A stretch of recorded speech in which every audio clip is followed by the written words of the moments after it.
தொடர்களே, நம்ம இன்னைக்கு உங்களுடைய முற்போக்கு வாசகர் வட்டத்தினுடைய இந்த கூட்டத்தில் நாம் நீதிபதி சந்துரு அவர்களும் மனோஜ் மிட்டா அவர்களும் எழுதியிருக்கக்கூடிய இந்த வெண்மணி தீர்ப்பு பற்றி, அதாவது கீழ்வெண்மணியில் 44 பேர் எரித்து கொல்லப்பட்ட 1968 டிசம்பர் 25 இரவு 44 தோழர்கள் உயிருடன் எரித்து கொல்லப்பட்ட தொடர்பாக நடந்த நீதிமன்ற விசாரணைகள்.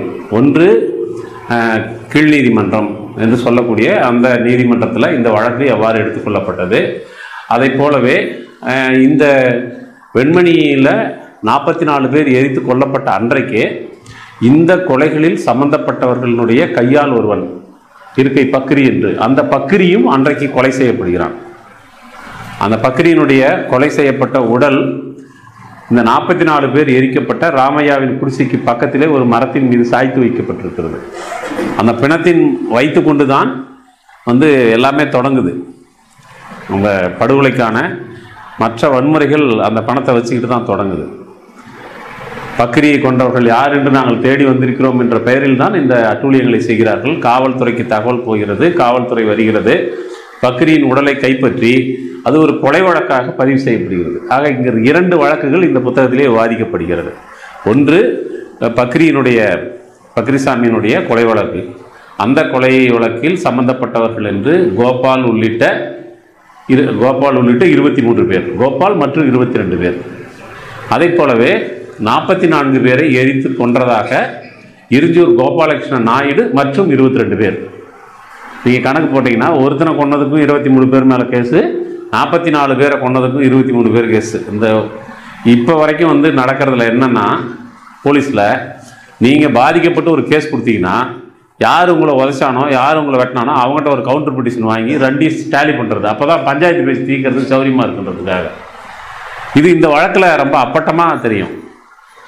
இப்போ இந்த 23 பேர் சம்பந்தப்பட்ட 2 வழக்குகளை கீழமை நீதிமன்றம் எப்படி விசாரித்தது, அதன் மீது கொடுக்கப்பட்ட தீர்ப்பு என்ன, அந்த கீழமை நீதிமன்றம் எதையெல்லாம் கவனத்தில் எடுத்துக்கொண்டது, எதையெல்லாம் கவனத்தில் எடுத்துக்கொள்ளவில்லை என்பதை பற்றியும், பிறகு அங்கு வழங்கப்பட்ட தீர்ப்பு, அந்த தீர்ப்பின் மீது 2 தரப்புமே உயர்நீதிமன்றத்திற்கு மேல்முறையீடு செய்கிறார்கள். அப்போ உயர்நீதிமன்றத்துக்கு போகிற போது உயர்நீதிமன்றம் இந்த 2 வழக்குகளையும் எவ்வாறு கையாண்டது என்பதும், பிறகு இந்த உயர்நீதிமன்ற தீர்ப்பின் பேரில் உச்ச நீதிமன்றத்தில் 2 தரப்புமே செய்த மேல்முறையீடு எவ்வாறு கையாளப்பட்டது என்று 2 வழக்குகளிலும் 3 நீதிமன்றங்கள், 3 மட்டங்களிலான நீதிமன்றங்கள் எவ்வாறு இந்த பிரச்சனையை அணுகின என்பதை பற்றிய ஒரு விரிவார்ந்த சட்டமயப்படுத்தப்பட்ட ஒரு பார்வையிலிருந்து தொடர் சந்துரு அவர்களும் அதை போலவே மனோஜ் மிட்டா என்கிற ஒரு எழுத்தாளருமாக இருவர் எழுதிய, ஒன்று தொடர் சந்துரு இதற்கென்று எழுதிய ஒரு கட்டுரை, இன்னொன்று மனோஜ் மிட்டா கேஷ் பிரைட் என்கிற ஒரு புத்தகத்தில் இருக்கக்கூடிய ஒரு சிறு பகுதி. அந்த பகுதியை 2ஐயும் எடுத்து தொடர் ரவிக்குமார் அவர் நடத்தி வரக்கூடிய மணற்கேணி என்கிற பதிப்பகம் இதை காலத்தின் அவசியம் கருதி இந்த ஒரு தனி நூலாக கொண்டு வந்திருக்கிறார்கள். அதற்கு அவர் ஒரு பொருத்தமான ஒரு முன்னுரையையும் இங்கே வழங்கியிருக்கிறார், பதிப்புரையாக வழங்கியிருக்கிறார். முக்கியமாக நாம் கவனம் எடுத்து படிக்க வேண்டிய ஒரு செய்தி இந்த புத்தகத்துக்குள், சிறு புத்தகத்துக்குள் ஏராளமாக இருக்கிறது என்று உங்களுக்கு நான் கவனப்படுத்த விரும்புகிறேன். முதல்ல இந்த பிரச்சனையை அவர் எப்படி அணுகிறாரு அப்படிங்கிறத நம்ம விவரத்துக்குள்ளே போகிறதுக்கு முன்னாடி, கீழ்வெண்மணி மறுக்கப்பட்ட நீதி மறுக்கப்படுறதுக்கு முன்னாடி கீழ்வெண்மணி என்னமா இருந்துச்சுன்ட்டு நமக்கு ஒரு சித்திரம் கிடைக்கணும்னு நான் நினைக்கிறேன். ஏனென்றால் வெண்மணியினுடைய இந்த 44 பேர் எரிக்கப்பட்ட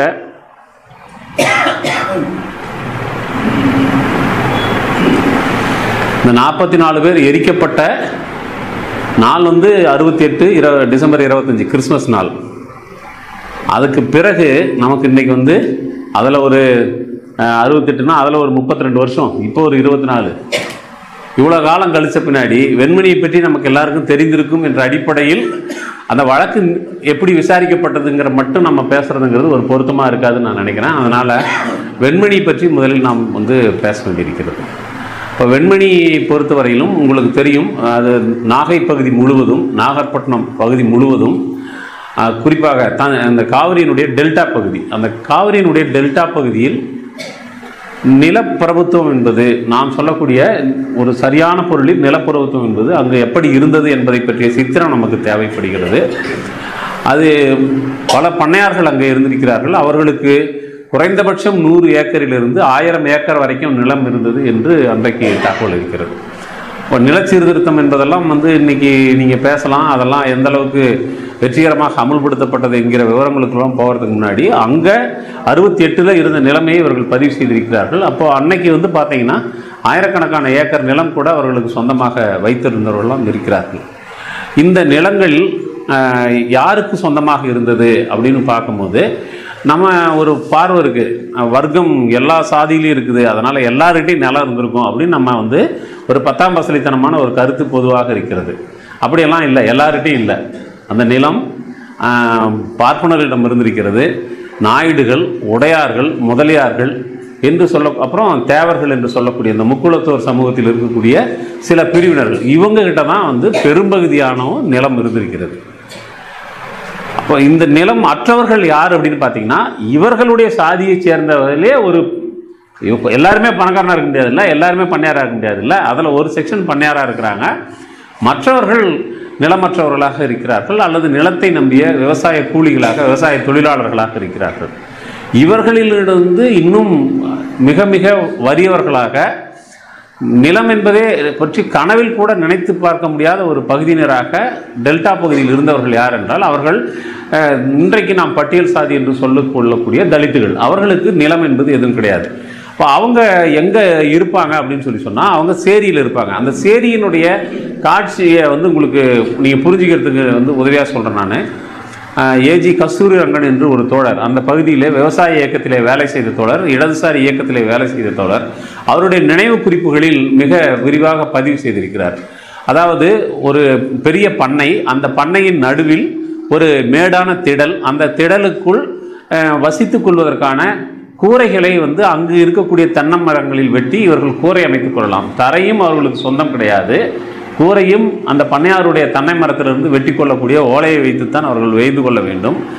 அவர்களுக்கென்று அவர்கள் ஆடு மாடு வளர்த்து கொள்ளக்கூடாது.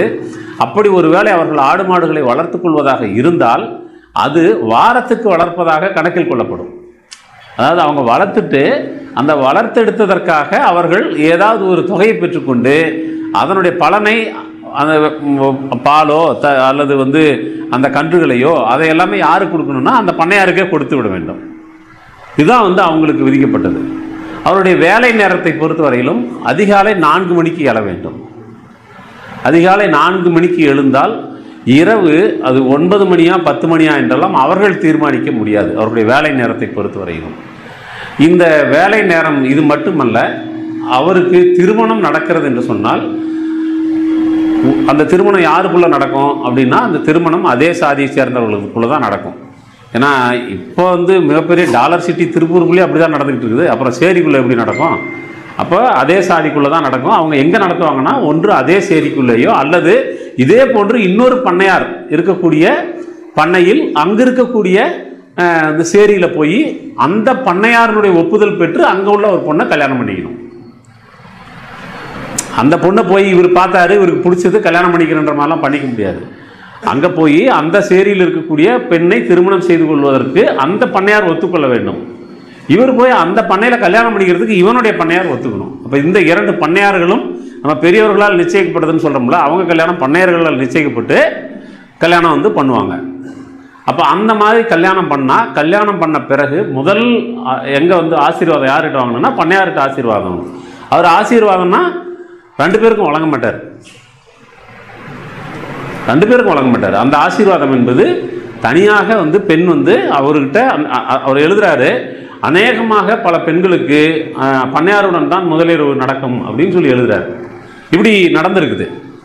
அப்போது திருமணம் செய்து கொண்டால் அந்த பெண்ணை முதலிரவு பண்ணையாரோட அப்படிங்கிறது இருந்திருக்கு. இது எதனுடைய தொடர்ச்சி அப்படின்னு பார்த்தீங்கன்னா, நீங்கள் அப்போ கேரளாவில் நம்பூதிரி பெண்கள் நம்பூதிரி ஆண்களுக்கு பட்டத்து இளவரசியை கண்ணி கழித்து கொடுக்கக்கூடிய உரிமை கூட அவருக்கு வழங்கப்பட்டிருந்தது சாஸ்திரப்படி. அதை ஒரு ஃபாரின் டிராவலர் என்ன எழுதுறான்னா, இந்த கண்ணி கழித்து கொடுக்கக்கூடிய உரிமையை அவர்கள் நம்பூதிரிகள் வைத்திருந்தார்கள், புரோகிதர்கள் வைத்திருந்தார்கள். கரும்பு தின்ன கூலியா என்பதை போல இதை செய்வதற்கு 500 டுகாட் மதிப்புள்ள தட்சணையும் கொடுக்கப்பட்டதுன்னு. அப்போ நம்ம அந்த பாரம்பரியத்தில் வந்திருக்கிறோம். அரசனுடைய மனைவியவே கன்னி கழிக்கிற உரிமையை நம்ம புரோகிதனுக்கு கொடுத்த இது. அப்படி இருக்கும்போது ஒரு கூலிக்காரனுடைய மனைவியை கன்னி கழிக்கக்கூடிய உரிமையை அல்லது முதலியவர் உரிமையை பண்ணையார் என்பவன் கை கொண்டிருக்கிறான். அந்த மாதிரியான ஒரு உரிமையை பெற்று இருக்கக்கூடிய ஒரு சூழலில் அவங்க 2 பேருக்குள்ள ஒரு குழந்தை பிறக்குதுன்னு சொல்லி சொன்னால், அந்த குழந்தை ஒரு 7-8 வயசு ஆன உடனே அவர் கூலியாக கணக்கில் சேர்த்து கொள்ளப்படுவார். அது கால் கூலி அரை கூலி என்ற கணக்கு வைத்து அந்த பையன் கொஞ்சம் ஒரு இளம் வயது வர வரைக்கும் அரைக்கூலியாக கணக்கில் எடுத்துக்கொண்டு, அந்த அரைக்கூலிக்கு என்ன வேலையா அப்படின்னா, அந்த பையன் ஆடு மாடு மேய்க்கிறது, தொழுவத்தை சுத்தம் பண்ணுறது, அல்லது ஏதாவது களத்து மேட்டில் காவல் இருக்கிறது, இது போன்ற விளைந்த வயல்களுக்கு வேறு மிருகங்களோ அல்லது வேறு வகையான தீங்குகளோ ஏற்படாமல், சேதாரம் ஏற்படாமல் பாதுகாப்பு, இது போன்ற வேலைகளில் அவனும் ஒரு பண்ணை அடிமையாக தன்னுடைய அப்பா அம்மாவை போலவே ஒரு பண்ணை அடிமையாக அங்கு சேர்த்து கொள்ளப்படுவது, பெண் குழந்தையாக இருந்தாலும் அதே ரீதியாக அங்கு பண்ணை அடிமையாகவே மாற்றப்படுவது என்பதுதான் அங்கே இருந்திருக்குது. பிறகு அது மட்டுமல்ல, இந்த பெண்கள் வேலை செய்யக்கூடிய காலத்தில் அங்கே அந்த பண்ணையார் நேரடியாக எல்லாத்தையும் பார்த்துக்க மாட்டார். ஏன்னா அவருக்கு 1000 ஏக்கர் நிலம் இருக்குது, அதை பூரா அவரே பார்த்துக்க முடியாது. அப்போது அவர் அவருக்கு கீழே பல பேர் இருந்தாங்க, காரியக்காரர்கள் என்று பல பேர் அவங்க இருக்காங்க.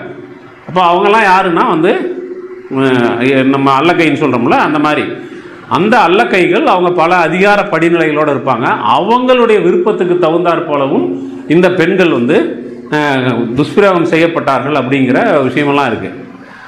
இந்த மாதிரியான ஒரு சூழலில் தான் அங்கே செங்கொடி இயக்கம் போகுது. அங்கே செங்கொடி இயக்கம் அந்த பகுதியில் குறிப்பாக தொடர் பி. சீனிவாசராவ் அவர்களுடைய தலைமையில் இவர்களை அணிதிரட்டக்கூடிய வேலை, இவர்களுக்கான உடை என்ன இவங்க உடுத்தணும், உணவு இவர்கள் என்ன உணவு உண்பது, கூலியை எப்படி கூலி இப்போ அளக்கிறதுனா, கூலியை இவர்கள் நெல் அறுவடை செய்கிறார்கள் என்றால் அந்த அறுவடை செய்த நெல்லை அளந்து தானே கூலி கொடுக்க முடியும் இவங்க. அப்போ அந்த அளக்கிறதுக்கு ஒரு மரக்கா, அளக்கிறதுக்கு ஒரு மரக்கா அளந்து போட்ட பிறகு, பண்ணையாருடைய வீட்டுக்கு குறிப்பிட்ட நெல்லை அளந்து போட்ட பிறகு மீதி இருக்கிற நெல்லில் தர்மம் கொடுக்கறது. தர்மம்னா என்ன? அவங்க குடிமை சேவகம் செய்யக்கூடிய, உதாரணமாக ஒரு சலவை தொழிலாளி நம்ம கிராமப்புறங்களில் மேரை கொடுக்கறதுன்னு சொல்லுவாங்க, வருஷத்து மேரன்னு சொல்லுவாங்க.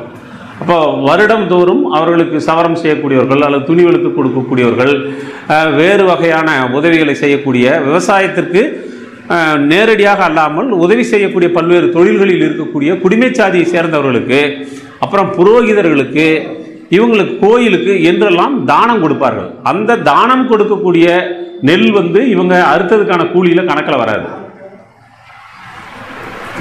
நேரடியாக பண்ணையாருடைய வீட்டுக்கு போகக்கூடிய அந்த நெல்லுக்கு மட்டும்தான் இவங்க கணக்கு வைப்பாங்க.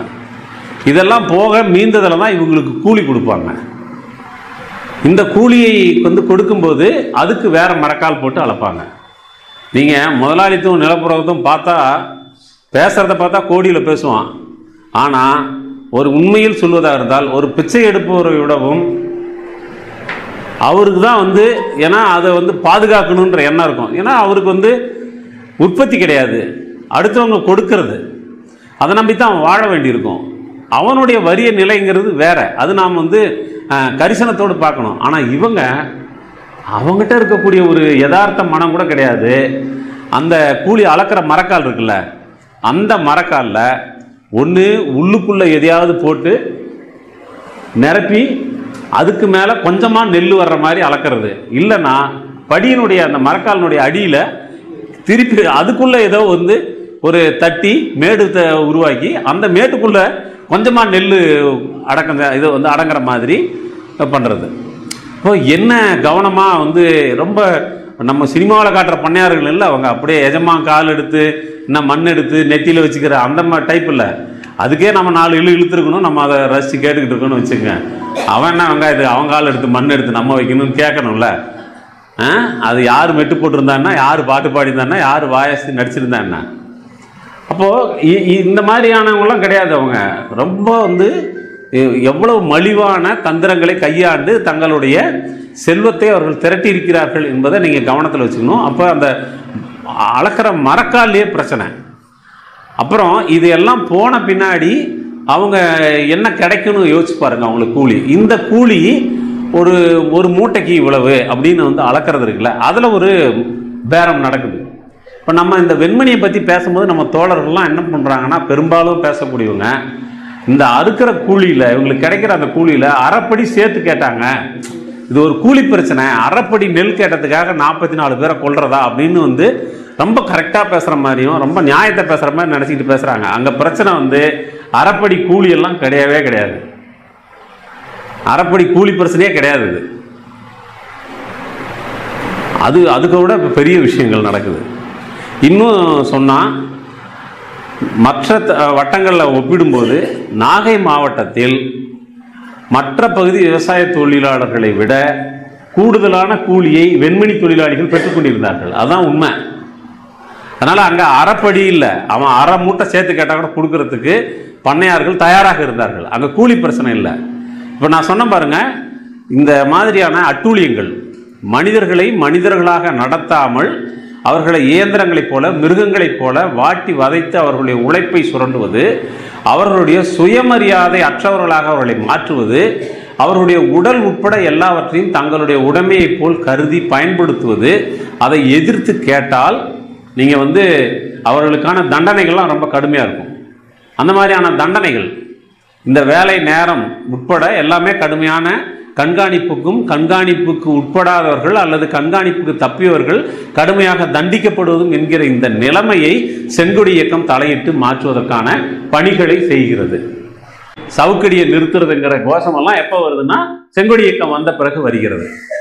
இதில் கூடுதலாக நாம் கவனத்தில் வைத்துக் கொள்ள வேண்டியது, நாம் பெரியாரை பற்றி பேசுகிற போது நம்ம பகுத்தறிவாளர் கழகத்தை உருவாக்குனாங்க, சுயமரியாதை இயக்கத்தை உருவாக்குனாங்க, தீகாவை உருவாக்குனாங்க, இப்படி தான் நம்ம சொல்லிக்கிட்டு இருக்கோம்.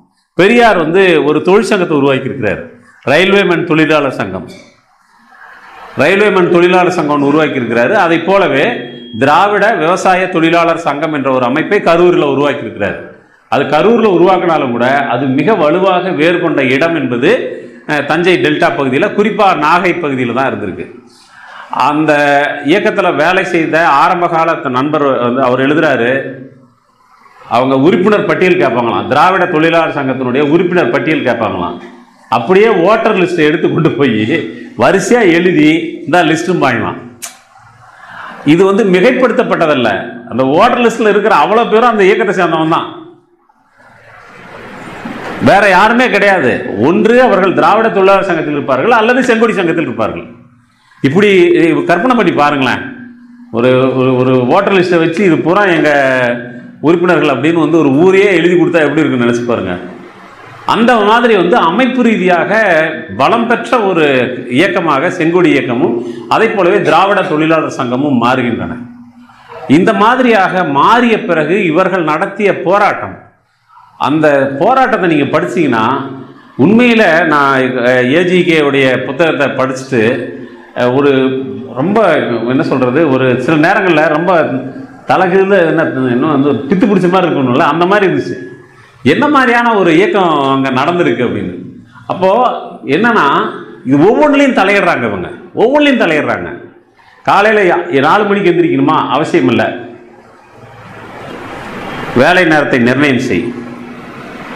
வேலை செஞ்ச பிறகு இப்போ 9 மணிக்கு 8 மணிக்கு முடியுது வேலை அப்படின்னா 8 மணிக்கு முடிச்சுட்டு கூலியை கையில் கொடுக்க மாட்டான். அதுக்கு முன்னாடி வேற என்ன பண்ணணும் அப்படின்னா, வேலை செஞ்ச இடத்துல கூலி கொடுக்க மாட்டான், பண்ணையாருடைய வீட்டுக்கு போகணும் கூலி வாங்க. பண்ணையாருடைய வீட்டுக்கு போகும்போது மணி 8 மணி இருக்குன்னு வச்சுங்க. அந்நேரத்துக்கும் 8 மணி ஆச்சே, இவன் போய் எப்போ வீட்டுக்கு போய் சேருவாங்கன்னு விட்ட மாட்டான்.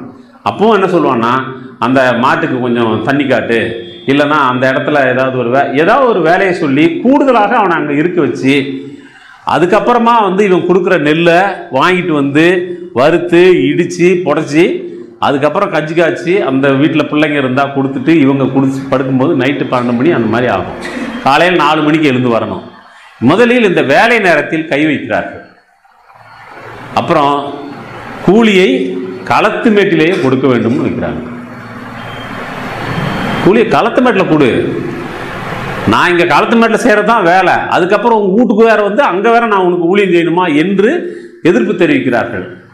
அதற்கு பிறகு பெண்களை எவ்வாறு இந்த பண்ணையார்களும் அவர்களுடைய எடுபிடிகளும் எப்படி பாலியல் ரீதியாக துன்புறுத்தினார்கள் என்பதை கவனத்தில் கொண்டு அதிலே தலையிடுகிறார்கள். தலையிட்டு ஒரு முடிவு எடுக்கிறார்கள்.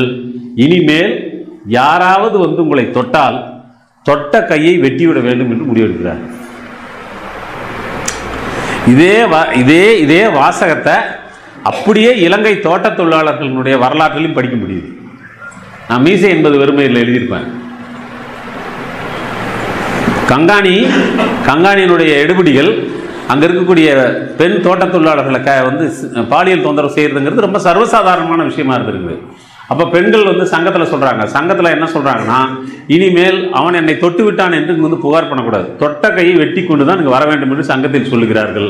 அதன் பிறகு சங்க அலுவலகத்தில் ஏராளமான கைகள் குவிந்தன அப்படின்னு நான் எழுதியிருப்பேன்.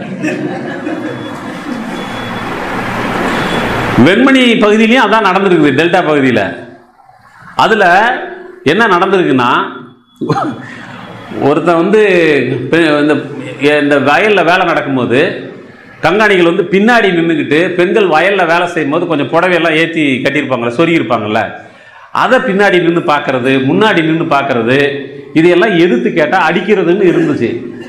சங்கம் வந்த பின்னாடி பெண்கள் சொல்கிறாங்க, வேலை பார்க்குற லட்சணத்தை பாரு, பின்னாடி நின்று என்னையா தெரியும், முன்னாடி வாயாங்கிறது. முன்னாடி வந்து முறைச்சி பார்த்தானா, முன்னாடி நின்று என்னத்தை பார்க்குறப்போ அங்கங்கே ஓரமாக நில்லுங்கிறது என்று இந்த முன்னும் பின்னுமாக தொழிலாளிகளை அங்கே இருந்து கொண்டு கண்காணிக்கக்கூடிய அந்த வேலை இருக்குதுல்ல, இது வேலையை கண்காணிப்பதில்லை, பெண்களை கண்காணிப்பது என்று அவர்களை அந்த இடத்தில் இருந்து அப்புறப்படுத்துகிறார்கள். பிறகு யாரெல்லாம் பாலியல் தொந்தரவு கொடுத்தால் அப்படி பாலியல் தொந்தரவு கொடுப்பவர்களுடைய கையை வெட்ட வேண்டும் என்று முடிவெடுக்கிறார்கள். அப்படி ஒருத்தனை நைய புடைக்கிறாங்க. புடைச்சி அவன் மயக்கம் போட்டு உழுவுறான். அந்த சம்மந்தப்பட்ட ஆளுக்கு வேண்டியவங்க சில பேர் துரத்தி வர்றதா தெரியுது. துரத்தி வர்றதா தெரியும் போது இவங்க விட்டுட்டு ஓடிடுறாங்க. அப்போ அங்கே ஒரு கல் மேலே உட்காந்துருக்கிறாரு, ஒரு உடல் மாற்றுத்திறனாளி ஒருத்தர் உட்காந்துருக்காரு. அவருக்கு என்ன தோணுதுன்னா, இந்த மாதிரி பாலியல் தொந்தரவு செய்கிறவனுடைய கையை வெட்டணுன்னு தான் நம்ம சங்கம் சொல்லியிருக்குது, இவங்க அப்படியே விட்டு போயிட்டாங்க அவசரத்தில் பயந்துக்கிட்டு அப்படின்னு சொல்லி அவரால் நடக்க முடியாத ஆள் நகர்ந்து போய் அங்கே இருக்கிற ஒரு ஆயுதத்தை எடுத்து அவரை கையை வெட்டி போட்டுட்டு அவர் பேசாமல் போய் மறுபடியும் அந்த கல் மேலே உட்காந்துருக்கிறாரு. அங்கிருந்து வந்த ஆட்கள், பண்ணையாரனுடைய அடியாட்கள், இவன் வெட்டி இருக்கிறதுக்கு வாய்ப்பு இல்லை, ஏன்னா அவன் நடக்கிறதுக்கே சிரமப்படுறவன்னு இவன் மேலே சந்தேகப்படாமல் வந்தவர்கள் தான் வெட்டி விட்டு ஓடிவிட்டார்கள் என்று போனதாக பதிவு செய்கிறார். இப்போ அந்த மாதிரியாக பெண்களை பாலியல் ரீதியாக தொந்தரவு செய்தவர்களை மிக கடுமையான நடவடிக்கை எடுத்து தடுக்கக்கூடிய ஒரு வேலையும் அங்கு நடக்கிறது. அதற்கு பிறகு இந்த அளக்கிற மரக்கால், அந்த மரக்காலில் கை வைக்கிறாங்க. இனிமேல் மொத்த அறுவடை நெல்லும் நாங்கள் தான் அறுத்துருக்குறோம், நாங்கள் தான் இதை வந்து அடித்து கொண்டு வந்து குவிச்சிருக்கிறோம், அப்போ இது மொத்தமும் எங்களுடைய உழைப்பாக கருதப்பட வேண்டும், அதற்கு கூலி கணக்கிடப்பட வேண்டும். அதுக்கு பிறகு நீ உன் வீட்டுக்கு எத்தனை மூட்டை வேணாலும் எடுத்துக்கிட்டு போ, நீ தர்மத்துக்கு எத்தனை மூட்டை வேணாலும் கொடுத்துக்கோ, அதை பற்றிலாம் கிடையாது. இது மொத்தத்தையும் அறுத்தவர்கள் நாங்கள் என்கிற முறையில் நாங்கள் இதை கேட்குறோம் அப்படின்னு சொல்லி அதுக்கு அடுத்து வராங்க. இப்போ இதெல்லாம் நினச்சி பாருங்க, இதெல்லாம் அவர்களுக்கு பொருளாதார ரீதியாக ஒன்று அவர்கள் பாதிப்படைகிறார்கள், இழக்கிறார்கள் என்பது ஒன்று. மற்றது அவர்களுடைய கட்டுக்கடங்காத மட்டுமீறிய அதிகாரம் ஒவ்வொன்றிலும் அவர்கள் தலையிட்டிருக்கிறார்கள். செங்கொடி சங்கம் தலையிட்டிருக்கிறது. ஒரு கட்டத்தில் அங்கிருந்த திராவிட தொழிலாளர் சங்கம், திராவிட தொழிலாளர் சங்கம் என்கிற அந்த அடையாளத்தில் இருந்து பெரியாருடன் முரண்பட்டு அவர்கள் அனைவருமே அப்படியே செங்கொடி சங்கத்தோடு வந்து சேர்கிறார்கள். அது ஒரு தனி வரலாறு. என்னன்னா, காமராஜர் அரசியலுக்கு வந்த அந்த தமிழ்நாட்டினுடைய முதல்வராக வந்த அந்த காலத்தில் பச்சை தமிழர் காமராஜரை ஆதரிப்பது, தமிழர் நலனுக்காக ஆதரிப்பது. ஏன்னா ராஜாஜி வந்து ஒரு பக்கம் காத்திருக்கிறாருல்ல, அப்போ ராஜாஜியை வரவிடாமல் செய்வதற்காக காமராஜரை ஆதரிக்கக்கூடிய நிலையை பெரியார் எடுக்கிறார். காமராஜரை ஆதரிப்பது என்கிற பெரியாரினுடைய நிலைப்பாடு, இந்த பண்ணையார்கள் அனைவருமே காங்கிரஸ்காரர்களாக இருக்கிறார்கள், ஆகவே திராவிடர் கழகம் வேறு வழி இல்லாமல் பண்ணையார்களை ஆதரிக்கக்கூடிய இடத்திற்கு போகிறது. இப்போ திராவிட தொழிலாளர் சங்கம் என்று அணிதிரண்டிருக்கக்கூடிய விவசாய கூலிகள் அவர்கள் திராவிடர் கழகத்தவர்களால் தான் தலைமையேற்று நடத்தப்படுகிறார்கள். ஆனால் திராவிடர் கழகத்தைச் சேர்ந்த பல தலைவர்கள் அங்கு உள்ளூரில் காங்கிரஸ்காரர்களாக இருந்த பண்ணையார்களை ஆதரிக்கக்கூடிய நிலைக்கு போகிறார்கள். இது அவர்களுக்குள் ஏற்படக்கூடிய ஒரு முரண். இந்த முரணை ஏற்றுக்கொள்ள முடியாமல் காமராஜர் என்கிற ஒருவரை ஆதரிப்பதற்காக இந்த கேடுகட்ட பண்ணையார்களையும் ஆதரிக்கக்கூடிய நிலைக்கு திராவிடர் கழகம் தன்னை தாழ்த்தி கொள்ளக்கூடாது என்கிற ஒரு குமுறல் அடிமட்டத்திலே வருகிறது. அந்த குமுறலிலிருந்து அது ஒரு கட்டத்தில் நேரடியாக பெரியாரிடமே சொல்வதற்கு முயற்சிக்கிறார்கள். ஆனால் உள்ளூரில் இருந்த திராவிடர் கழக தலைவர்கள் அதற்கு அனுமதிக்காத ஒரு சூழலில் உண்மை நிலவரத்தை பெரியாருக்கு சொல்ல முடியாத ஒரு சூழல் ஏற்படுகிறது. மட்டுமல்ல, பெரியாருக்கு தவறான தகவலும் சொல்லப்படுகிறது. ஆகவே பெரியார் அங்கு நடந்த ஒரு பொதுக்கூட்டத்தில் இங்கே நடந்து திராவிட தொழிலாளர் சங்கம் என்று நடந்து கொண்டிருப்பதற்கும் திராவிடர் கழகத்திற்கும் எந்த சம்பந்தம் இல்லை என்று அறிவிக்கிறார். அப்படியான அறிவிப்பு நிகழ்ந்த சூழலில் இனி இவர்கள் திராவிட தொழிலாளர் சங்கமாக நாம் இருக்க வேண்டியதில்லை என்று ஆயிரக்கணக்கான அந்த விவசாய தொழிலாளிகளோடு அவர்கள் செங்கோடி இயக்கத்தில் வந்து சேர்கிறார்கள். 62, 63 காலகட்டத்தில் வந்து சேர்கிறார்கள். அதற்கு பிறகு முழுக்கதும் செங்கோடி இயக்கம் தான் அங்கு டெல்டா பகுதி முழுவதும் கோல் வச்சுகிறது. இந்த டெல்டா பகுதியில் இதற்கு முன்பு இருந்த எந்த ஒரு சூழலும் அதே போல் இருப்பதற்கு இவர்கள் அனுமதிக்காத அளவிற்கு உரிமைக்கான போராட்டங்கள் மிக வலுவாக நடக்கின்றன. இந்த உரிமைக்கான போராட்டம் என்பதை நாம் பொருளாதார ரீதியாக கூலி பிரச்சனையாக நாம் புரிந்து கொள்ளக்கூடாது. இது அவர்களுடைய சுயமரியாதையை மீட்டுக் கொள்வதற்கான ஒரு போராட்டம் தான் முன்னுரிமை பெறுகிறது. அவங்க வந்து அந்த போராட்டங்களை நடத்தியது மட்டுமல்ல, இதற்கு உடன்படாத பண்ணையார்கள் இருக்கிறார்கள். இவர்களுடைய உரிமைகளை கேட்பதை அங்கீகரிக்காத, ஏற்காத, மறுக்கக்கூடிய பண்ணையார்கள் இருக்கிறார்கள். அந்த பண்ணையார்களை பணிய வைப்பதற்கு இவர்கள் சில உத்திகளை கையாளுகிறார்கள். அது ரொம்ப முக்கியமானது. என்னன்னா, நாங்கள் கேட்கிற இந்த கூலி, நாங்கள் அளக்க சொல்கிற இந்த மரக்கால், இதற்கெல்லாம் நீங்கள் ஒத்துழைக்கவில்லை என்றால், ஏற்றுக்கொள்ளவில்லை என்றால் எங்களுக்கு ஒரு பிரச்சனையும் கிடையாது. நாங்கள் அறுப்போம், களத்து மேட்டில் குவிப்போம், நாங்கள் சொல்கிற இந்த கூலியை அளந்து எடுத்துக்கொண்டு மீதியை நாங்கள் களத்து மேட்டில் விட்டு விட்டு சொல்கிறோம், நீ யாரையே வச்சு அள்ளி கொண்டு போ என்று அவர்களுடைய உரிமையை இன்னொரு பரிமாணத்திற்கு கொண்டு செல்கிறார்கள். இதெல்லாம் நீங்கள் கொஞ்சம் கற்பனை பண்ணி பாருங்கள். தொழிலாளிகள் மிகுந்த திருப்பூரில் இதெல்லாம் நீங்கள் கொஞ்சம் யோசிச்சு பாருங்கள். எங்களுக்கு தேவையானதை நாங்கள் என்ன சொல்கிறோமோ அது நியாயமான கூலி, இதை நாங்கள் எடுத்துக்கொண்டு நாங்கள் போகிறோம், உனக்கு மிச்சத்தை நாங்கள் பத்திரமா அங்கே வச்சுட்டு போகிறோம் அப்படின்னு சொல்கிறது. இந்த மிச்சம் வைக்கிறது இல்லை, களத்தில் வச்சுட்டு போகிறது, இதுக்கு பேர் பற்ற போடுறதுன்னு. இப்போ கூட ஒரே இடத்துல ரொம்ப நாள் இருந்தால் என்ன பற்ற போட்டேன்னு கேட்குறோம்ல, இதெல்லாம் அங்கே இருக்குது. பற்ற போடுறது, இந்த பற்ற போடுறதுங்கிறது வந்து இவங்க போட்டுவிட்டு போயிடுவாங்க. அவன் அள்ளினா அள்ளிங்கன்னா அல்லனா இல்லை. இந்த மாதிரியான ஒரு ஒரு மிகப்பெரிய பொருளாதார தளத்திலும் பண்பாட்டு தளத்திலும் மிகப்பெரிய மாற்றங்கள் நடந்து கொண்டிருப்பதை இந்த பண்ணையார்களால் சகித்துக் கொள்ள முடியாமல் அவர்கள் நெல் உற்பத்தியாளர் சங்கம் என்று ஒன்றை உருவாக்குகிறார்கள். அதுக்கு முன்னாடி உணவு உற்பத்தியாளர் சங்கம்னு நூல் உருவாக்குறாங்க. அப்புறம் அவங்களுக்குள்ளேயே குழப்பம். உணவு உற்பத்தியாளர் சங்கம்னா ஏதோ சாப்பாடு செஞ்சு போகிறவங்க சங்கம் நினச்சிக்கிட்டா என்ன பண்ணுறது, ஹோட்டலுக்காரங்க சங்கம் நினச்சா என்ன பண்ணுறதுன்னு நினச்சி அதுக்கப்புறம் அந்த பேரை மாற்றுறாங்க, நெல் உற்பத்தியாளர் சங்கம்னு சொல்லி. அப்போ நெல் உற்பத்தியாளர் சங்கம்னு ஆரம்பித்த பிறகு அதில் வந்து பார்த்தீங்கன்னா ஆய்மலை மைனர் அவர் தான் வந்து, அவங்களுக்கு மைனர்னு அங்கே பேர் உண்டு, மைனர்னு பேர் உண்டு. அந்த மைனர்னா இன்னைக்கு என்ன பொருளில் நீங்கள் யோசிக்கிறீங்களோ அதே பொருளில் தான் அவங்க அந்த மாதிரி 100 மடங்கு ஆனவங்களாக தான் இருந்திருக்கிறாங்க. அப்போ இந்த ஆய்மலை மைனர் அவர் தான் வந்து இதில் ரொம்ப முக்கியமானவராக இருந்திருக்கிறாரு. அவங்க என்ன பண்ணுவாங்கன்னா, ஒரு ஊருக்கு வந்து அவர் வராருன்னா கோயிலில் மணி அடிப்பாங்க. கோயிலில் மணி அடித்த உடனே இவங்க வந்து உடனே அந்த ஊரில் இருக்கக்கூடிய உள்ளூர் பண்ணையார்கள் அவர்களுடைய எடுபிடிகள் எல்லாரும் சேருவார்கள். அது போலவே இந்த பண்ணையார்கள் செய்த மிக முக்கியமான சூழ்ச்சி, அவருடைய சொந்த சாதியைச் சேர்ந்த விவசாய கூலிகள், நிலமற்றவர்கள், மற்ற அடித்தட்டு மக்கள், இவர்களை எல்லாரையுமே வந்து நம்ம ஜாதி அப்படிங்கிற அடிப்படையில் அவர்களை திரட்டுவதற்கு ஜாதியை பயன்படுத்துவது, அவர்களுடைய உழைப்பை சுரண்டுவதற்கு பண்ணையார் என்கிற பொருளாதார அந்தஸ்தை பயன்படுத்திக் கொள்வது என்கிற வகையில் அவர்கள் 2 வகையாக இதை கையாண்டிருக்கிறார்கள். அப்போது நீங்கள் வந்து கோயில் மணி அடிப்பாங்க, கோயில் மணி அடித்த உடனே இவர் போவார். போன உடனே இந்த செங்கொடி சங்கத்தை முடிவுக்கு கொண்டு வர வேண்டும். அவர்கள் இடக்கூடிய கட்டளைகள் ஏற்றுக்கொள்ளக்கூடாது. அந்த சங்கத்தை அழித்தொழிப்பது தான் நம்முடைய பிரதானமான லட்சியமாக இருக்க வேண்டும் என்றெல்லாம் அவர் கொட்டி முழக்குவார்.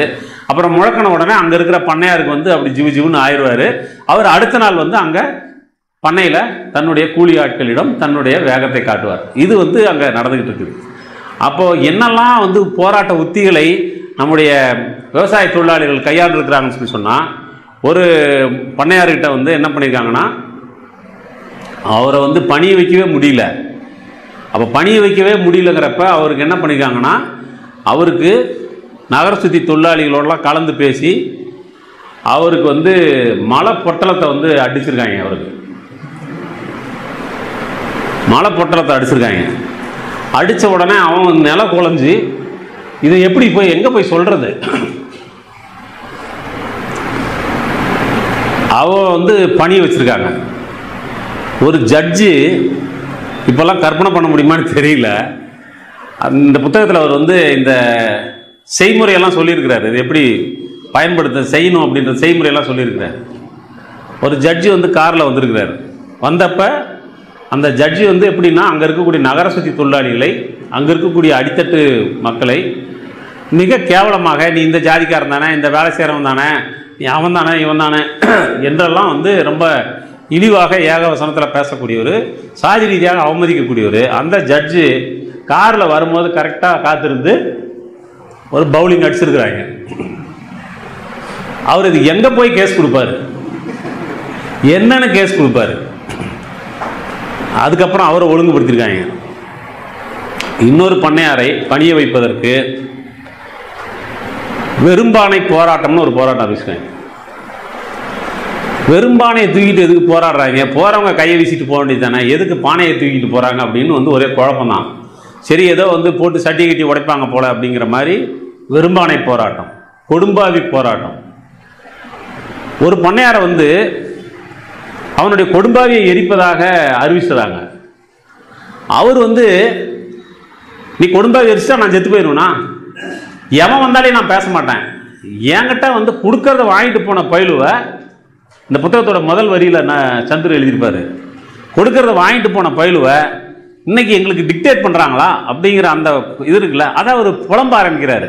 நீ கொடும்பாவி எரிச்சு பாரு, அதனால் நான் உங்கள்கிட்ட பேசியிருக்கேன்னா, எவன் வந்தாலையும் பேச முடியாது, எவன் வந்தாலையும் பேச முடியாதுன்னு அவர் மனசுக்குள்ளே நினச்சி அதையே புத்தி பிறழ்ந்து, எவன் வந்தாலையும் பேச மாட்டேன், என்கிட்ட பேசுறதுக்கு எவனுக்கு அருகது இருக்கு என்று அவ பாட்டுக்கு வாய் விட்டு புலம்ப, இந்த மைனரு அப்புறம் இந்த இருஞ்சூர் கோபாலகிருஷ்ண நாயுடு இவங்கெல்லாம் அவர்கிட்ட ஆறுதல் படுத்துறதுக்காக பேச போனா அவங்ககிட்டையும் சொல்றான், எவன் வந்தாலே நான் பேச மாட்டேன். பிறகு அவங்க குடும்பத்தாரெல்லாம் சேர்ந்து இந்த கொடும்பாவி கொளுத்துற போராட்டத்தை தயவு செஞ்சு நிறுத்துங்க, அவர் கொடும்பாவி எரிச்சாக்கல தானே எரியிற மாதிரி கற்பனை பண்ணியிருப்பார் போல, அதனால உளவியல் ரீதியாக பெரிய பாதிப்புக்குள்ளாகி அப்படியே பெணாத்த ஆரம்பிச்சிட்டாரு அப்படின்னு சொல்லி, அதுக்கு பிறகு அந்த பண்ணையில் அந்த பிரச்சனை, அங்கே இருக்கிற பிரச்சனைலாம் செட்டில் ஆயிருக்கு. ஒரு பண்ணையார் வீட்டுக்கு என்னன்னா இந்த வெறும்பானை போராட்டம், அது வெறும்பானை போராட்டம் நேராக அவங்க போயிட்டு இருக்கிறாங்க. போலீஸ்காரன் முன்னும் பின்னும் போகிறான், நீண்ட பயணம் போகுது. பெண்கள் என்ன பண்ணுறாங்கன்னா, ஒரு குறிப்பிட்ட தூரம் நடக்கிறாங்க. நடந்துட்டு அந்த இடத்துல பானையை, தலையில் இருக்கிற பானையை எடுத்து கவுத்து வைக்கிறாங்க. போலீஸ்காரன் என்ன பார்க்குறான்னா, வெறும்பானையை தூக்கிட்டு வராங்க, அதை கவுத்து வேறு வைக்கிறாங்க, அதனால் அது வெறும்பானை தான் அப்படின்னு அவன் முடிவுக்கு வந்துட்டான். முடிவுக்கு ஊர்வலம் போயிட்டே இருக்குது. அந்த குறிப்பிட்ட பண்ணையாருடைய இடத்துக்கு வந்த உடனே இவங்க ஒன்றுமே பண்ணாமல் அந்த இடத்த கடக்கிறாங்க. கடந்த உடனே போலீஸு, இவ்வளோ தூரம் இவங்களோட நம்மளும் வந்துட்டோம், ஏதோ நடக்கும்னு, அப்படிலாம் ஒன்றும் நடக்கலை போல அப்படின்னு சொல்லி போலீஸ் ஆசுவாசமாக கலைஞ்ச உடனே இந்த கவுத்து வச்ச பானையை ஒரு 5-6 பேர் தான் கவுத்து வச்சாங்க, மீதி கொஞ்சம் பேர் கவுக்காமல் இருந்ததை அவங்க கவனிக்கல. அதுக்குள்ளே தான் சரக்கு இருக்கு. அதுக்கான செய்முறை என்ன சொல்கிறாருன்னா, கெட்டியாக இருக்கக்கூடாது, கரைசலாக இருக்கணும். அதுக்குள்ள ஒரு 10 முட்டையை உடைச்சி ஊற்றணும். அப்புறம் இந்த அங்கங்கே இருக்கக்கூடிய தவளைகள் இருக்குல்ல, சின்ன சின்ன தவளைகள், அந்த தவளை குஞ்சுகளை ஒரு 10 குஞ்சுகளை பிடிச்சி அதில் போடணும். பிறகு புளிய இலையை உருவி அதுக்குள்ளே போட்டிங்கன்னா வீட்டுக்குள்ளே போய் அந்த பண்ணையார் விட்டு நடு வீட்டில் போட்டு உடைச்சிருக்காங்க. அவருக்கு இங்கே பண்ணை கிடையாது, பக்கத்து ஊரெல்லாம் பண்ணை இருக்குது, அங்கே ரைஸ் மில் இருக்குது, பெரிய இது. ஆனால் அவர் இந்த நெல் உற்பத்தியாளர் சங்கத்தில் செங்கொடி சங்கத்தை சேர்ந்தவர்கள் நெல் உற்பத்தியாளர் சங்கத்தில் வந்து சேரணும், செங்கொடி சங்கத்தை கலைக்கணும் அப்படிங்கிற முயற்சிக்கு ஆதரவு கொடுக்குறவராக இருக்கிறாரு. அதனால் இவங்க என்ன பண்ணுறாங்கன்னா, அவர் வீட்டில் வந்து ஒரு பானையை உடைக்கிறது முடிவு பண்ணி கொண்டு போய் நடு வீட்டில் போட்டு ஒரு பானையை உடைச்சிட்டாங்க. பானையை உடைச்சா இந்த தவளைங்க ஊடு பூரா எகிரி எகிரி குதிக்குது. அன்னையோட சரி அவன் வந்து அந்த பங்களாவை அரண்மனையை காலி பண்ணிட்டு கடலூருக்கு போய் செட்டில் ஆயிட்டான். ஜெகவீரபாண்டிய நாடார என்ன ஒரு பேர். அதுக்கப்புறம் வந்து அவர் இந்த ஊர் பக்கமே திசை பக்கமே வரல. இப்படி பல பேரை இவங்க டீல் பண்ணியிருக்காங்க. இதெல்லாமே வந்து பார்த்தீங்கன்னா அவர் சொல்லக்கூடிய விஷயங்கள் இதெல்லாம் எவ்வளோ பேர் சேர்ந்து நடத்திருப்பாங்கன்னு நினைக்கிறீங்க அப்படின்னு பார்த்தா, அவர் சொல்கிறாரு, சர்வ சாதாரணமாக ஒரு விசில் சத்தத்தில் 1000 பேர் கூடுவாங்கன்றார். SMS போட்டு வாட்ஸ்அப்பில் மெசேஜ் போட்டு கூப்பிட்டு பேசி 50 பேர்த்த தேத்தி 75வது கூட்டத்தை நடத்துறதுக்கு சவுந்தரபாண்டியன் எத்தனை முயற்சி எடுக்கிறாரு. 1000 பேர் அனாவசியமாக சேருவாங்கிறாரு. அது என்னெல்லாம் கையாண்டிருக்காங்க தொழிலாளிகள் வந்து நம்ம மக்கள். அதாவது அவன் வந்து கோயில் மணி அடிப்பான்ல, எதுக்கு அடிக்கிறான்? அவனுடைய கருத்தை சொல்வதற்காக கோயில் மணி அடிக்கிறான் ஊருக்குள்ள. நம்ம என்ன முடிவு பண்ணிருக்காங்கன்னா, அவன் கோயில் மணி அடிச்ச உடனே அவன் ஒரு இடத்துல கூடுவான்ல, அதே மாதிரி நாம ஊர்ல ஏதாவது ஒரு இடத்துல நம்ம கூடணும்னு முடிவு பண்றாங்க. முடிவு பண்ணி அவன் அங்க என்ன பேசுறானோ அதுக்கு கவுண்டரை இங்க இவங்க திட்டமிடுவாங்க. ஒரே அவனுடைய அழைப்பையே இவங்களும் பயன்படுத்துறது. இப்படி ஆயிரக்கணக்கான மக்களை அணிதிரட்டுவது இதெல்லாம் நடந்த ஒரு சூழல்ல தான் அடுத்த ஒரு கட்டத்துக்கு வராங்க. வேலை நாளை வந்து நிர்ணயிக்கிறார்கள், வேலை நேரத்தை நிர்ணயிக்கிறார்கள், கூலியை நிர்ணயிக்கிறார்கள், சுயமரியாதை மீட்டெடுக்கிறார்கள். இதற்கு இடையில் தான் இந்த வெண்மணி படுகொலை நடக்கிறது. அந்த வெண்மணி படுகொலை நடப்பதற்கு முக்கியமான ஒரு இடம் என்னன்னா, ஒரு டிசம்பர் மாதம் 15ஆம் தேதி நாகப்பட்டினத்தில் ஒரு கட்சியினுடைய பொதுக்கூட்டம் நடக்கிறது. மார்க்சிஸ்ட் கட்சியினுடைய பொதுக்கூட்டம் நடக்கிறது. அந்த பொதுக்கூட்டத்திற்கு இவர்கள் அனைவருமே விவசாயத்துறையில் அனைவருமே திரண்டு நாகப்பட்டினம் போகிறார்கள். பொதுக்கூட்டத்துக்கு போகிறோம், அதனால் இன்றைக்கி வேலைக்கு வரமாட்டோம்னு இவங்க டிக்டேட் பண்ணுறாங்க பண்ணையாருக்கு. சங்கத்தில் இருந்து இவங்க சொல்கிறாங்க, எங்கள் கட்சி கூட்டம் நடக்குது, நாங்கள் இன்னைக்கு வேலைக்கு வரமாட்டோம், கிளம்பி போகிறாங்க. நாகப்பட்டினத்தில் கூட்டம் முடித்து விட்டு திரும்பும்போது கட்சி தோழர் ஒருவர், அந்த பகுதியில் செல்வாக்கான மக்கள் ஊழியர் ஒருவர் படுகொலை செய்யப்படுகிறார். ஆகவே அவரை அடக்கம் செய்வதற்காக மறுநாளும் இவர்கள் வேலைக்கு வரவில்லை. 2 நாட்கள் அடுத்தடுத்து வேலைக்கு வரவில்லை என்பது இந்த நெல் உற்பத்தியாளர் சங்கத்தில் இருந்த இந்த பண்ணையார்களுக்கு மிகப்பெரிய கோபத்தை உருவாக்குகிறது. அதற்காக அபராதம் விதிக்கிறார்கள். பிரச்சனை வேண்டாம் என்று அந்த அபராதத்தை கட்ட சொல்லி சங்கம் சொல்லுகிறது. கட்டிவிடுகிறார்கள். ஆனால் இந்த நிலைமை எதிலுமே அவர்களுக்கு மாற்றம் வரவில்லை. இதற்கிடையில் இந்த வெண்மணி படுகொலை நடத்திய இருஞ்சூர் கோபாலகிருஷ்ண நாயுடு எப்படி வராருன்னு சொன்னா, இந்த ஆய்மலை மைனருடைய தலைமை பொறுப்பில் நெல் உற்பத்தியாளர் சங்கம் பண்ணையார்களை அணிதிரட்ட முடிந்த அளவிற்கு செங்கொடி சங்கத்தில் இருந்த விவசாய தொழிலாளர்கள் யாரையும் அந்த சங்கத்தை கலைத்துவிட்டு செங்கொடியை இறக்கிவிட்டு நெல் உற்பத்தியாளர் சங்கத்தில் வந்து இணைய வேண்டும் என்கிற அந்த நிர்பந்தத்திற்கு ஒருவர் கூட பணியவில்லை என்பது அவருக்கு தனிப்பட்ட முறையில் மிகப்பெரிய ஆத்திரத்தை உருவாக்குகிறது, அவமானமாக கருதுகிறார். பிறகு போகக்கூடிய இடங்களிலெல்லாம் கூட அவருக்கு மிக கடுமையான எதிர்ப்பு வருகிறது. அவரை அந்த மிகப்பெரிய அவமானத்தை வந்து உருவாக்குகிறார்கள். அந்த ஆய்மலை மைனருக்கும் கோபாலகிருஷ்ண நாயுடுக்கு 2 பேருக்குமே வேண்டப்பட்ட ஒருத்தன் வெளியிலிருந்து, அவன் ராமநாதபுரத்திலிருந்து வந்து இங்கே தங்கக்கூடிய ஒரு மைனர் ஒருத்தர் இருந்திருக்கான். அவன் வந்து வரும்போதெல்லாம் ஒரு பொண்ணை கூப்பிட்டு வருவானான். அங்கே வரும்போதெல்லாம் ஒரு பொண்ணை கூப்பிட்டு வர்றது இது தெரிந்து அப்புறம் அந்த பொண்ணை கூப்பிட்டு வர்றது இவனுக்கு பாதுகாப்புக்கு இந்த நெல் உற்பத்தியாளர் சங்கத்திலிருந்து பாதுகாப்பு படையை வேற அனுப்பி வைக்கிறது. இது இந்த மாதிரி நடந்துக்கிட்டு இருக்கும்போது ஒரு உழைப்பாளி மக்கள் இருக்கக்கூடிய இடத்தில் ஒரு பெண்ணை கூட்டி கொண்டு வந்து இந்த மாதிரியாக இவன் வந்து அட்டுழியம் பண்ணிக்கிட்டு இருக்கிறான். அது வர்றப்பெல்லாம் ஒவ்வொரு பொண்ணை கூப்பிட்டு வரான். அடுத்த முறை வரும்போது அந்த பொண்ணை கூப்பிட்டு வரதில்லை. இந்த மாதிரியான இதெல்லாம் பார்க்குறாங்க. பார்த்து இதில் தலையிடுவது என்று முடிவெடுத்து ஒரு நாள் பெண்கள் எல்லாம் சேர்ந்து போய் இறங்குறாங்க. இறங்கி ரவுண்டு கட்டி அவன் வந்து ஆளை வந்து வந்து அந்த இடத்துல வந்து விரட்டி அடிக்கிறாங்க. இதெல்லாம் நடக்குது. அப்போ இவருக்கு என்னன்னா, இந்த நம்ம தலைமை பொறுப்பில் இருந்தும் ஒன்றும் பண்ண முடியலங்கிற ஒரு மன உளைச்சல்ல அவர் வந்து தன்னுடைய பதவியை இருஞ்சூர் கோபாலகிருஷ்ண நாயுடு கிட்ட கொடுக்குறாரு. இருஞ்சூர் கோபாலகிருஷ்ண நாயுடுனுடைய தனிப்பட்ட சுபாவம் என்னங்கிறத பற்றி நிறைய எழுதப்பட்டிருக்கு. அப்போ அந்த இருஞ்சூர் கோபாலகிருஷ்ண நாயுடு என்னன்னா, மற்ற பண்ணையார்களைப் போல ஒரு அடியாட்களை ஏவி விட்டு வீட்டுக்குள்ளே உட்காந்துருக்கிற ஆள் கிடையாது. இவனே லோக்கலில் வந்து டிராக்டரில் ஆளுங்களை ஏற்றிக்கிட்டு இவனும் காரில் துப்பாக்கியோடு வந்து போய் மிரட்டி வேலைகளை பணியை செய்யறதுக்கு இப்போ வந்து மிரட்டுறது, இது போன்ற வேலைகளை செய்யக்கூடிய ஒரு ஒரு ஒரு ரவுடின்னு வச்சுங்களேன். ஆனால் அவங்ககிட்ட நிலம் இருக்குது, பண்ணையார் என்கிற கோதாவில் இருக்கிறான், நெல் உற்பத்தியார் சங்கத்தினுடைய தலைவராக இருக்கிறார். இந்த தலைவராக இருக்கிற போது ஆய்மலை மைனருக்கு அவர் பொறுப்பேற்றப்ப நம்ம நடிகர் திலகம் சிவாஜி கணேசன் இருக்காருல்ல, அவர் வந்து நடிகர் திலகம் மட்டும் இல்லை, ஜாதி திலகமாகவும் இருந்திருக்கிறார். ஆமாம், அவர் என்ன பண்ணியிருக்காருன்னா, இந்த நெல் உற்பத்தியாளர் சங்கத்திற்கு அந்த சங்கத்தை உருவாக்கி வளர்ப்பதற்காக ஜீப்பு ஒன்று பிரசன்ட் பண்ணியிருக்காங்க. அது அவர் தான் நேரடியாக சிவாஜி கணேசனே வந்து அந்த சங்க தலைவருக்கு ஜீப்பெல்லாம் கொடுத்துருக்கிறாரு. அப்போ இந்த அதிகாரம், தலைமை பொறுப்பு, ஜீப்பு எல்லாமே இருஞ்சூர் கோபாலகிருஷ்ண நாயுடுக்கு வருது.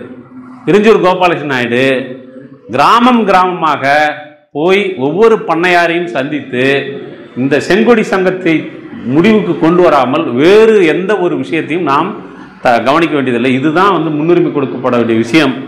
ஏன்னா ஒவ்வொரு இடத்துலையும் ஒவ்வொரு பண்ணைக்குள்ளையும் இவர்களுடைய தலையீடு இருந்து கொண்டே இருக்கிறது. அது நாளுக்கு நாள் அதிகரிக்கிறது என்கிற நிலையில் வெளியூரிலிருந்து ஆட்களை கூட்டு வந்து வேலை செய்யறதுக்கு விடமாட்டேங்கிறாங்க. இப்போ இவங்க கேட்குற கூலி பிரச்சனை வருதுன்னு சொல்லி சொன்னால், ஒருவேளை அன்னைக்கே வந்து இந்த நார்த் இந்தியாவெலாம் கூட்டு வரது தெரிந்தால் அதை கூட பண்ணியிருப்பான் அவன்.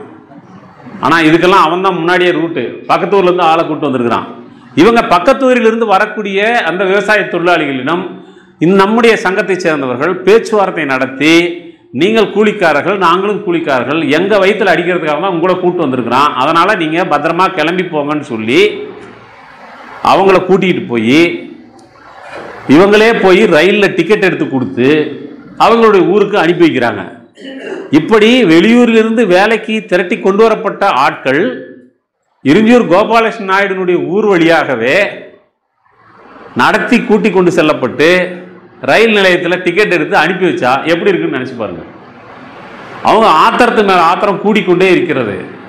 அந்த மாதிரியான ஒரு சூழல்ல ஒரு மிகப்பெரிய அச்சுறுத்தல் நடவடிக்கையை, பழிவாங்க நடவடிக்கையை மேற்கொள்வது என்பது இருஞ்சூர் கோபாலகிருஷ்ண நாயுடுடைய திட்டமாக இருக்கிறது.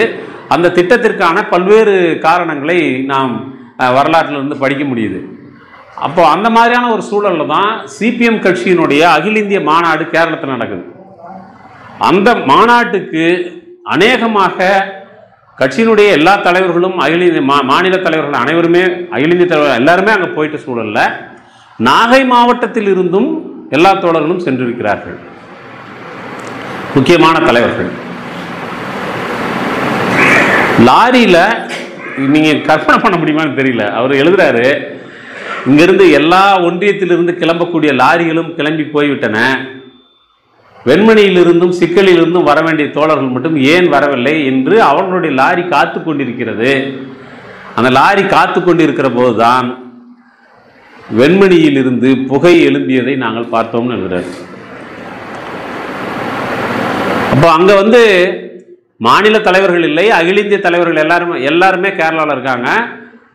மாவட்ட தலைவர்களும் எல்லாருமே மாநாட்டுக்கு போயிருக்கிறாங்க, பிரதிநிதிகளாகவும் ஊர்வலத்தில் பங்கெடுப்பதற்காகவும் சென்றிருக்கிறார்கள். அதுவும் லாரியில் எல்லாருமே கிளம்பி போயிருக்கிறாங்க.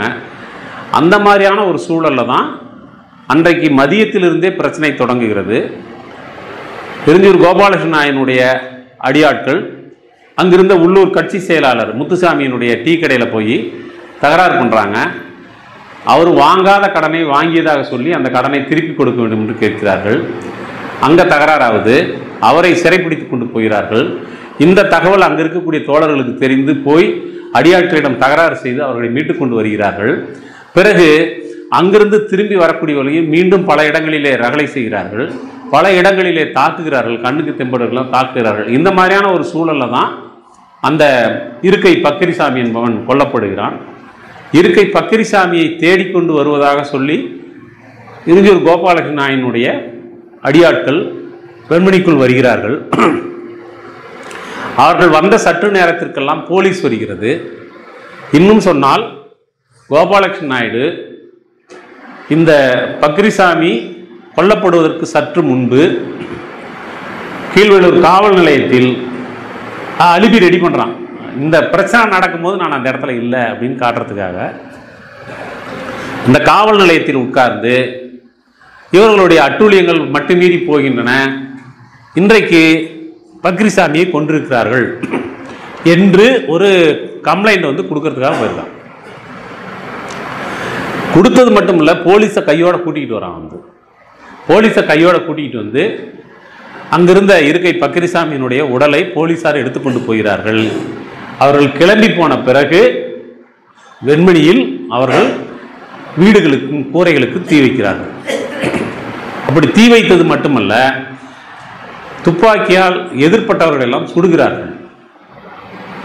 சுட்டுக்கொண்டே வந்தவர்கள் ஒரு பக்கம் தீ மூட்டப்படுகிறது, இன்னொரு பக்கம் துப்பாக்கி சூடு, கைக்கு கிடைத்தவர்கள் எல்லாம் கையில் இருக்கக்கூடிய ஆயுதங்களை கொண்டு தாக்குகிறார்கள்.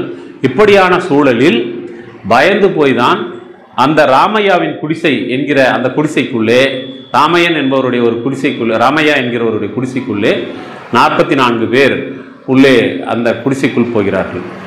இந்த புத்தகத்தில் இருக்கக்கூடிய 2 கட்டுரையில், சந்துருடைய கட்டுரையில் 44 பேர் என்பது பதிவாயிருக்கிறது.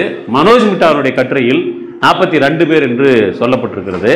அதில் அவர் என்ன சொல்கிறாருன்னா, இந்த புத்தகத்தை கொடுக்கல, ஏஜிகேவை பொறுத்த வரைக்கும் அவங்க அந்த 44 என்கிற எண்ணிக்கையை வந்து அவங்க எப்படிலாம் வந்து அவங்க பார்த்துருக்காங்கன்னா, யாரெல்லாம் வந்து அன்னைக்கு இருந்தாங்க, மாநாட்டுக்கு போனவங்க யார், வெளியூருக்கு போனவங்க யார் என்பதை எல்லாம் வந்து தேடி கடைசியாக தான் வந்து 44 பேர், ஊரினுடைய மொத்த மக்கள் தொகையில் 44 பேர் விடுபட்டிருக்கிறது என்பதை கவனத்தில் வச்சு தான் 44 பேர், அதில் தப்பி வந்த ஒருவரை வெட்டி உள்ளே வீசினார்கள் என்பதையும் வந்து பதிவு செய்கிறார்.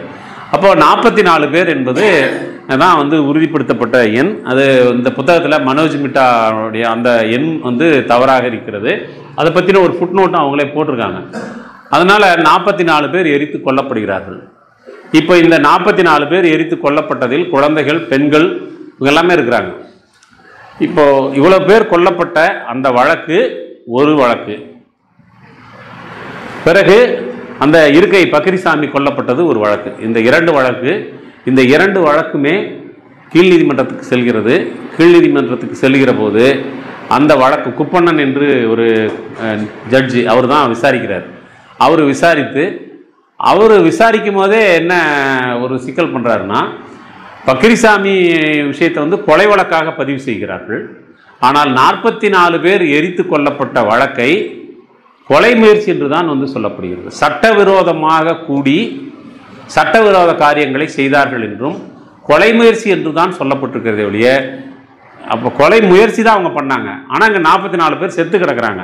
இப்போ கொன்னதை யார் அப்படின்னு சொல்லி சொன்னால், அதை பற்றி இந்த தீர்ப்பு கவனத்தில் எடுத்துக்கொள்ளவில்லை. இது கீழமை நீதிமன்றத்திலேயே இந்த பாரபட்சம் நடந்திருக்கிறது. இந்த பாரபட்சத்திற்கு எதிராக இதில் வந்து 23 பேர் இது வந்து உயர்நீதிமன்றத்துக்கு போகும்போது உயர்நீதிமன்றம் கீழமை நீதிமன்றத்தினுடைய அதே தீர்ப்பை உறுதிப்படுத்துகிறது. உச்சநீதிமன்றம் இதில் வந்து உச்சநீதிமன்றத்தில் அன்னைக்கு தமிழ்நாட்டில் இன்னும் முக்கியமான அரசியல் சூழல் என்னன்னா, அன்றைக்கு அண்ணா அவர்கள் தமிழ்நாட்டினுடைய முதலமைச்சராக பொறுப்பேற்று 21 மாதங்கள் ஆகிறது. அந்த நேரத்தில் தான் இந்த படுகொலை நடக்கிறது. இந்த படுகொலை நடந்த உடனேயே யாருக்கும் தகவல் தெரியல. உண்மையிலே வெண்மணியில் என்ன நடந்துச்சுன்னு தகவல் தெரியல. இந்த புத்தகத்தை எழுதிய ஏஜிகே கூட என்ன சொல்கிறாருன்னா, இந்த அங்கே இருந்த தோழர் அவர் அருகாமையில் இருக்கக்கூடிய ஒரு ஊரில் தான் இருக்கிறார். ஆனால் வெண்மணியில் ஏதோ கூரைக்கு தீ வச்சாங்கிற செய்தி தான் வந்துச்சு ஒழிய 44 பேர் கொல்லப்பட்டார்கள் என்கிற தகவல் இல்லை. அடுத்த நாள் காலையில் 10 மணி வரைக்கும் எங்களுக்கு இங்கே ஆட்கள் கொல்லப்பட்டிருக்கிறார்கள் என்கிற தகவலே தெரியாதுங்கிறாரு. அநேகமாக அந்த சம்பவம் நடந்தபோது அருகாமையில் இருந்தவர் அப்படிங்கிற ஒருத்தருடைய சாட்சியம் என்ற வகையில் இதை நம்ம ஒரு நம்பகமாக எடுத்துக்க வேண்டியிருக்கு. இவ்வாறான ஒரு அட்டூழியம் நடந்திருக்கிறது என்கிற செய்தி அங்கே மாநாட்டில் இருந்த தலைவர்களுக்கு தெரிவிக்கப்படுகிறது. தோழர் பி ராமமூர்த்தி அங்கிருந்து கார்லேயே வெண்மணிக்கு வராரு. வந்து வெண்மணியில் இதை பார்த்து விட்டு நேரடியாக போய் அண்ணாதுரையை சந்திக்கிறார். அண்ணாதுரையை சந்தித்து பேசுகிற போது அண்ணாதுரை என்னுடைய ஆட்சி காலத்தில் இப்படி நடந்து விட்டதே என்று அவர் கண்ணீர் மூழ்க என்னிடம் பேசினார்.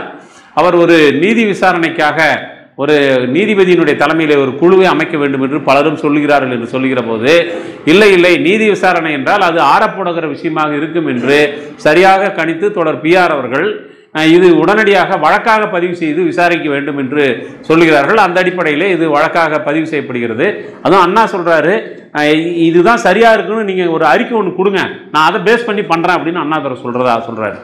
அந்த அடிப்படையில் அங்கேயே உட்கார்ந்து தொடர் பிஆர் அவர்கள் அண்ணா கிட்ட அந்த கடிதத்தை எழுதி அறிக்கை வெளியிடுறாரு. அந்த அறிக்கையின் மீது அரசு எடுத்த முடிவாக கருதி அண்ணா அவர்கள் உடனடியாக இது வழக்கு பதிவு செய்து விசாரிக்க உத்தரவிடுகிறார் என்று பதிவு செய்திருக்காங்க. அதை தொடர் சந்துரு தன்னுடைய கட்டுரையில் குறிப்பிடுறாரு.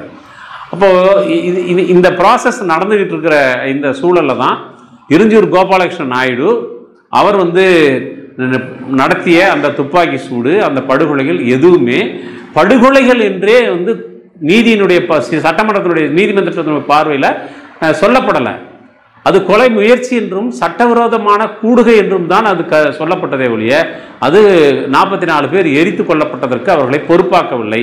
இதுதான் உச்சநீதிமன்றத்துக்கு போகும்போது கூட உயர்நீதிமன்ற தீர்ப்பு 3 ஆண்டுகள் கழித்து எமர்ஜென்சி நேரத்தில் திமுக அரசு கலைக்கப்படலாம் என்கிற ஒரு சூழல் இருந்த நேரத்தில் கடைசியாக அன்றைக்கு இருந்த முதல்வர் கருணாநிதி இதை உச்சநீதிமன்றத்துக்கு அப்பீலுக்கு போகிறது என்று முடிவெடுத்தார் என்று சொல்கிறார்கள். உச்சநீதிமன்றமும் பார்த்தீங்கன்னா இதில் வேற எந்த குறுக்கீடும் செய்யாமல் அதே போல தீர்ப்பு விட்டது. ஆனால் இதற்கு இடையில் உச்சநீதிமன்ற தீர்ப்பு வருவதற்கு இடையிலேயே கோபாலகிருஷ்ண நாயுடு பழிதீர்க்கப்பட்டார் என்கிற ஒரு செய்தி இதற்குள் இருக்கிறது. அந்த பழிதீர்க்கப்பட்டதை பொறுத்த வரையிலும் அதிலே பங்கெடுத்தவர்கள் யார் என்பதை பற்றியும், அதிலே பங்கெடுத்த அந்த பழிதீர்க்கும் செயலில் ஈடுபட்டவர்களில் 7 பேர் திராவிடர் கழகத்தவர்கள், மற்றவர்கள் இடதுசாரி இயக்கத்தைச் சேர்ந்தவர்கள். அவர்கள்லாம் யாருங்கிறத பற்றின ஒரு சமூக பின்புலத்தை சொல்லும்போது, இவ்வளோ பெரிய கொலையை செய்தவனுக்கு எந்த தண்டனையுமே அவன் கொலையாளி என்பது கூட இல்லாமல் அவன் தப்பிவிட்டானே அப்படிங்கிறத பற்றியெல்லாம் ஒரு இளம் தலைமுறைக்கு ஏற்பட்ட அந்த ஆதங்கம் இருக்குல்ல, அந்த ஆதங்கம் தான் அவர்களுக்குள் உள்ளுக்குள் கலந்து அந்த ஒரு சுழன்று அது கனன்று அது ஒரு கட்டத்தில் அவரை பழிவாங்க வேண்டும் என்கிற இடத்திற்கு அவருடைய சொந்த ஊரிலேயே அவர் கண்டந்தொண்டமாக வெட்டி கொல்லப்பட்டார் என்கிற செய்தியையும் நாம் சேர்த்து பார்க்க வேண்டியிருக்கிறது. இதில் உயர்நீதிமன்றத்தினுடைய அப்பீலுக்கு போன போது அந்த தீர்ப்பில் குறிப்பிடப்பட்ட அந்த செய்தியை நீங்கள் பார்க்கணும். அந்த செய்தியை பார்க்குற போது அதில் குறிப்பிடுறாங்க, நீங்கள் வாச்சாத்தி வழக்கிலும் இப்படி ஒன்று வந்ததை நீங்கள் ஞாபகப்படுத்தலாம், இணைச்சி பார்க்கலாம்.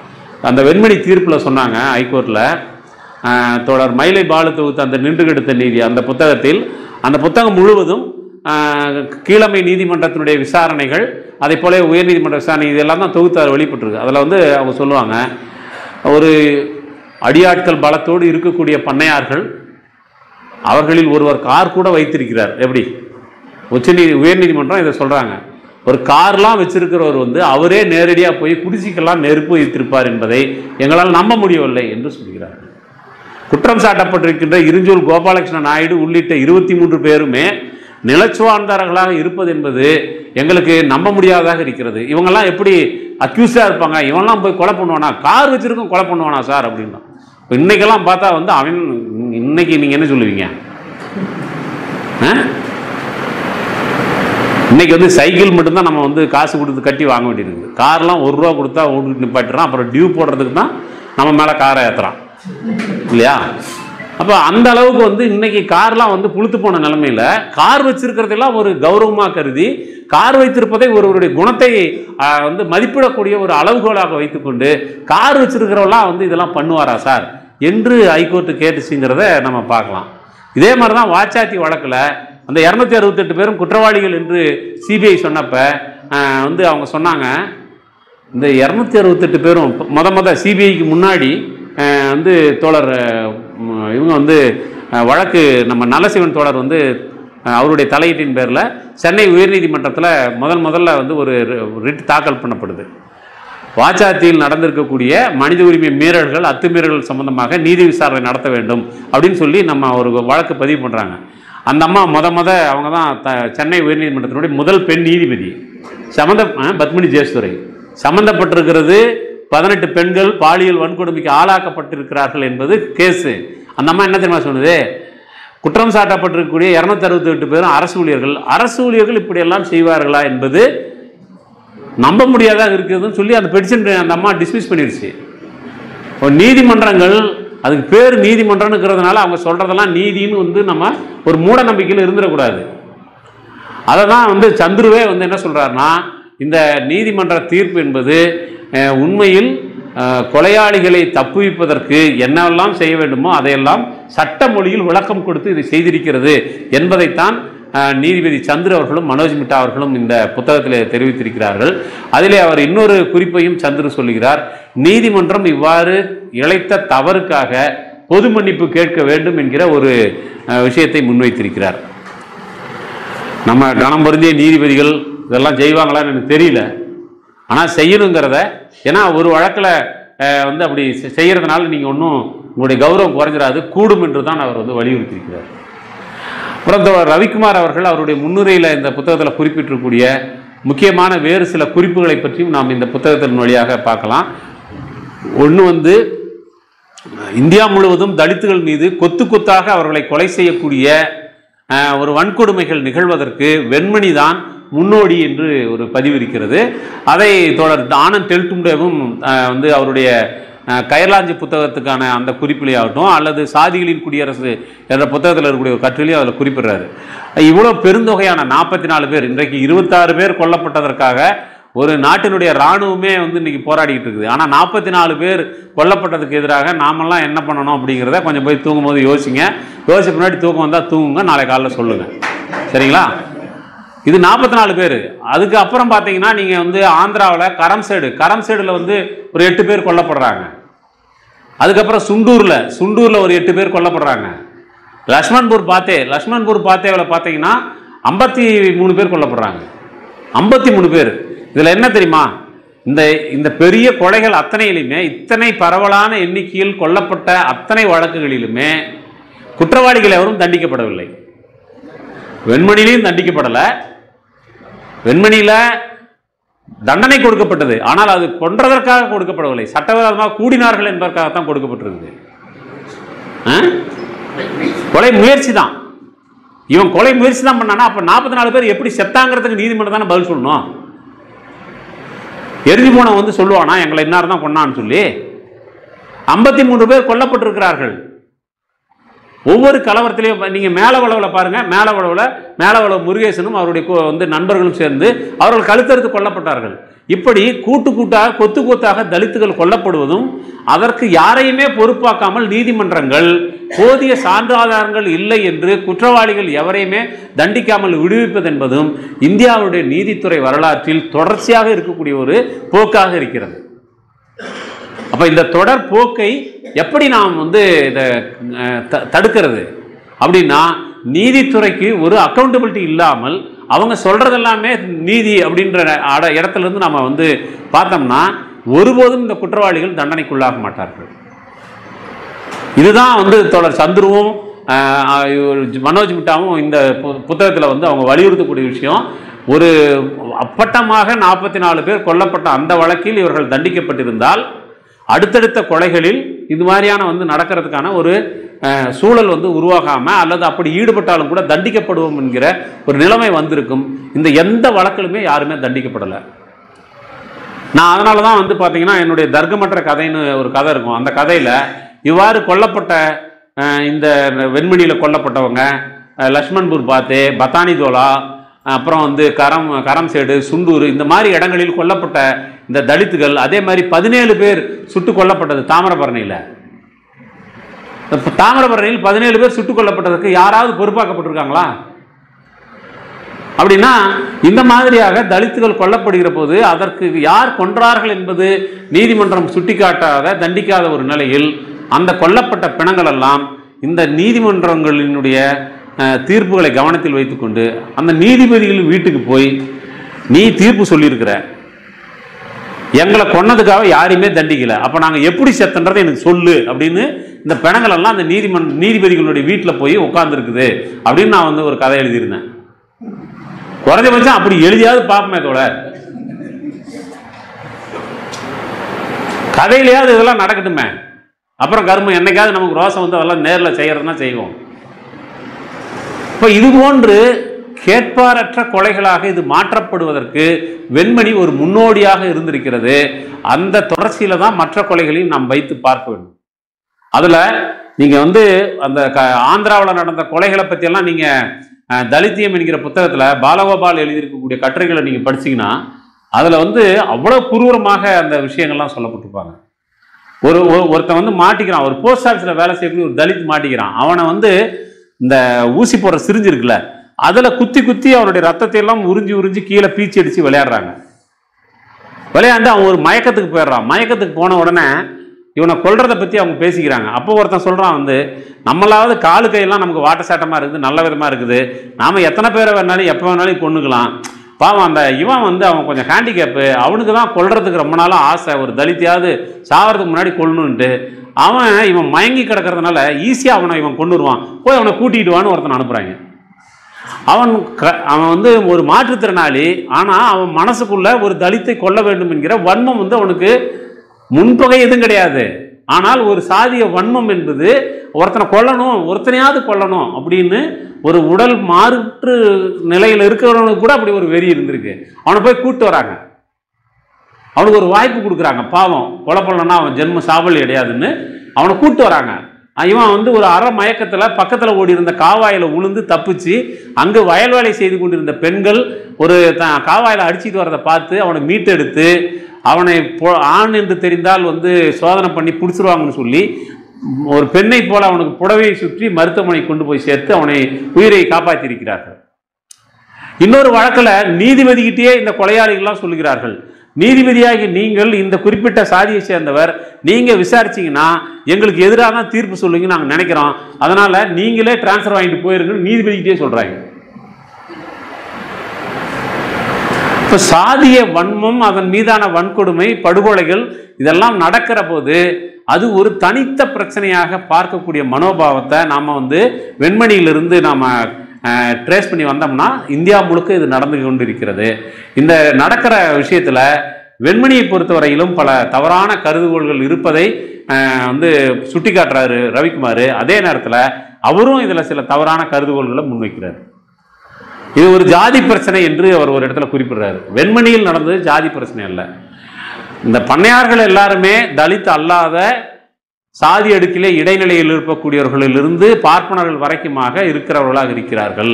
விவசாய தொழிலாளர்கள், கூலிகள் என்பவர்களை பொறுத்தவரையிலும் பிற்படுத்தப்பட்ட மிக பிற்படுத்தப்பட்ட அதே சாதியைச் சேர்ந்தவர்களும் தலித்துகளும் இருக்கிறார்கள். இவர்கள் அனைவருமே நிலமற்றவர்களாக இருக்கிறார்கள்.